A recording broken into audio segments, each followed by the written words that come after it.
আমাদের রাস্তাটা দেখতে খুব সুন্দর জিনিস হলেও একটা জিনিস আমার ভালো লাগে না, এটা হলো এটার ভাঙা চোরা। এটা দিয়ে সাইকেলিং করতে আপনাদের ঠাক কেটে যাবে, ঠাক ঠাক। আমি এত কষ্ট এখানে সাইকেলিং, আর সাইকেলিং তো বাদ দেন, গাড়ি ঘোড়া চলে খুব কষ্ট হয় এখানে। হ্যাঁ, তো বন্ধুরা শুভ সকাল, কি অবস্থা তোমাদের? সবাই তো মনে হয় ঘুম থেকে উঠছে। স্বাগতম। দেখা যাক আজকে কি কি দেখানো যায়। চলো বন্ধুরা, আমি আমাদের আজকে যেটাতে ছাদটা একটু দেখাই। আর ছাদটা দেখতে খুবই সৌন্দর্য। আমি উপরে ছাদটা দেখাতে তেমন পারতেছি না, কেন কি এখানে উঠা মানা আছে, তাই আমি কিছুটা মুহূর্তের ছবি নিলাম আর প্লাস কিছু ভিডিও।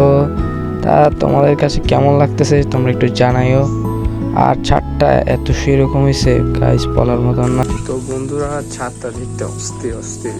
ওখানে মানে ভিডিও বানানোর জন্য, এটা ফুল ছাদ যখন হবে আমি ফুল ভিডিও দিব এটার জন্য, আপনাদের জন্য ফুল একদম ফুল ভিডিও এটা থাকবে, এটা দেখার জন্য ভিডিও।